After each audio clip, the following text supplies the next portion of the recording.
George Floyd,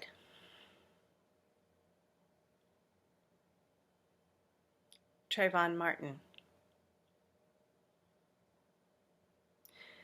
Breonna Taylor, Ahmaud Arbery, Sean Reed, Michael Brown, John Crawford III, Tanisha Anderson, Sean Bell, Eric Garner, Lamar Smith. There's a long list of names,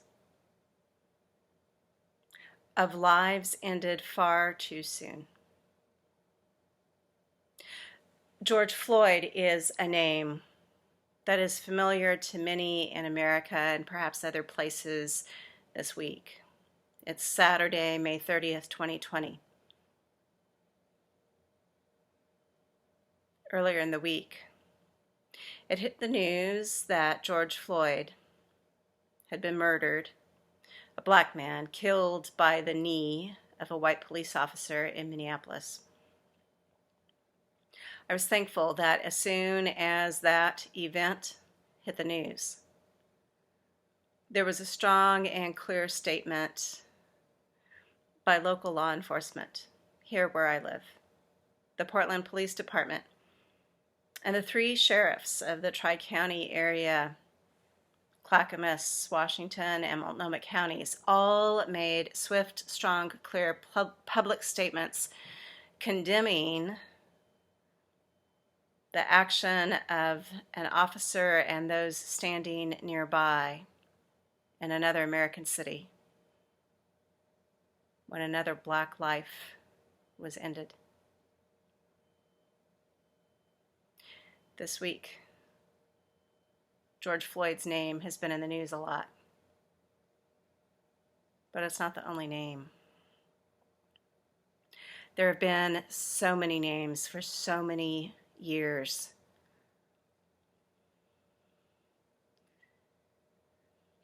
The anger that people have expressed this week in protests and even in riots, the anger has come from an awareness that one death isn't enough. How many deaths? How many deaths will it take before our country changes? Before our society stops pressing a knee down onto the neck of people?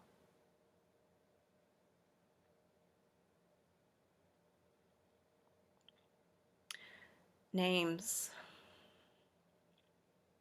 are personal. They express in many ways who we are. They are called by our parents on the day we were born. They are whispered by lovers in the quiet of the night. They are counted by educators and employers alike as a way to identify who we are. It's unfair that some names only identify how someone died, except for their family and friends. George Floyd is identified by 8 minutes when he could not breathe.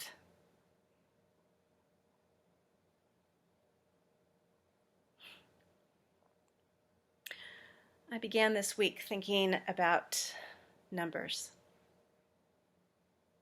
thinking about the milestone, 100,000 COVID deaths in the United States, more than 3 times that worldwide now.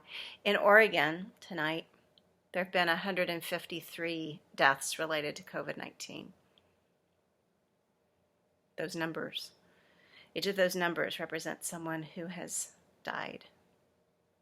I don't know their names. I didn't know George Floyd, a black man who lived in Minneapolis. But I know other people who could be George Floyd. I know Jonathan and Samuel. I know Crystal and Joanne and Latanya, Vanetta. I know Martha, who tries to raise her boys to be kind and gentle and wise. They love basketball and music. And now she has to explain to them why, because of the color of their skin, other people will just see them in a certain way that has nothing to do with who they are and has nothing to do with what their names really mean.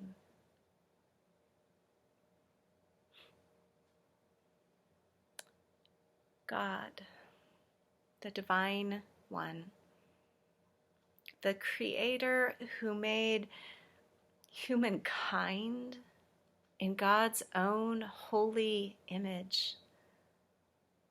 God, the one who made us to reflect holy life, black and white, Hispanic, Asian, all of us together reflect God. God calls us by name.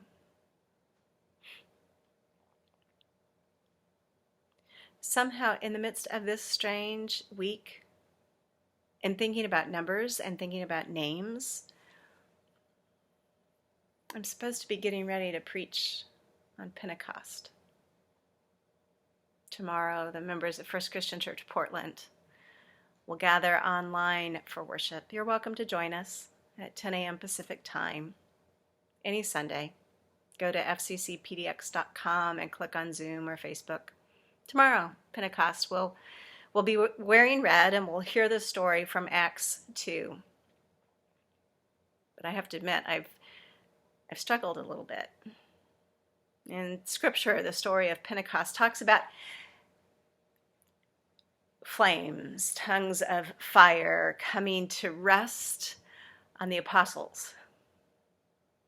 Last night there were different kinds of fires burning in downtown Portland and other cities.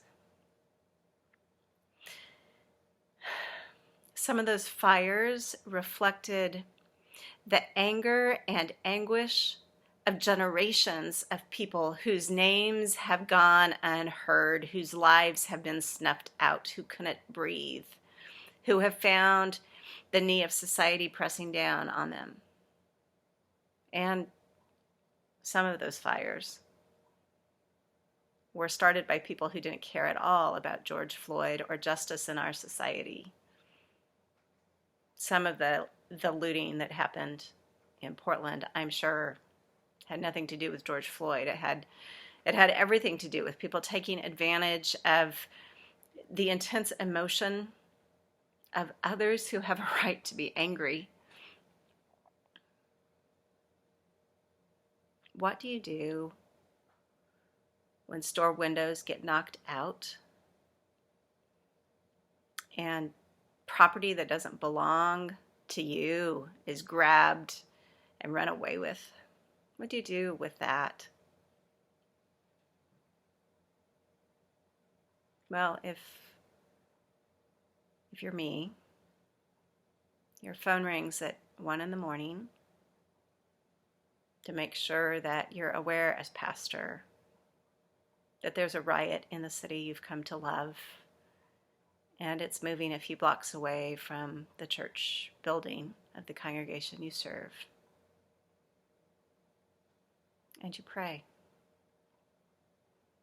In that moment, you call on the name of the Divine One who makes us all to be bearers of a holy image. You call out to God in the middle of the night. And you speak words of comfort and assurance to a friend and encourage them to be safe.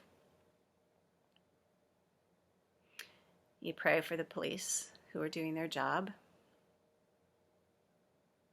And you pray for people you don't even know. People like George Floyd, wherever they live, in the Minneapolises of the world, that they will still be able to breathe.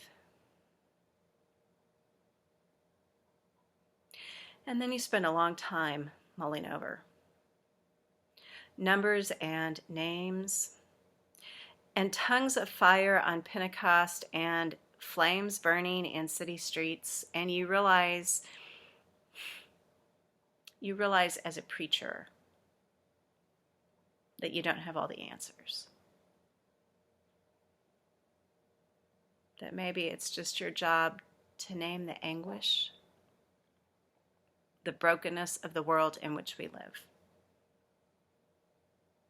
and to continue working together side by side with others who want to make a difference, with people like Martha, who's trying to teach her sons right from wrong. She sent me a beautiful text today where she talked about how she knows that there are good police officers, like those who play soccer with her boys in downtown Portland.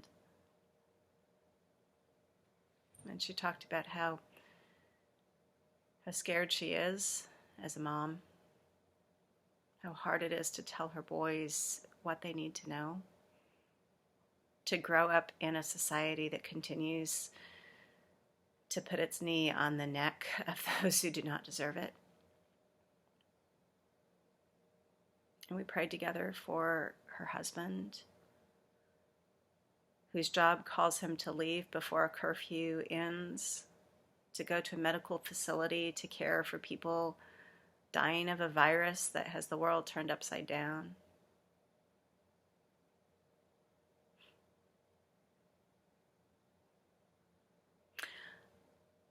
I know that no one really expects me to have all the answers.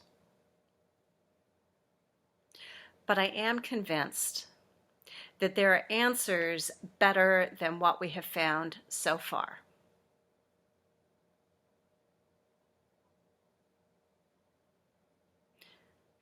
Let's keep looking and working and fighting. Let's find answers that are better. Answers that don't snuff out breath. Answers that don't threaten to destroy lives.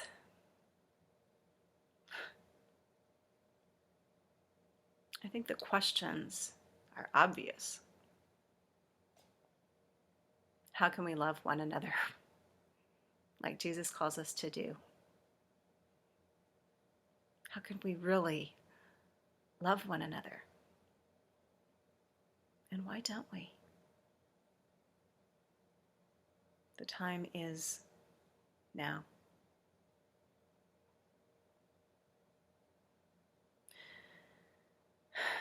So I invite you to come to worship at House Church with folks at FCC PDX.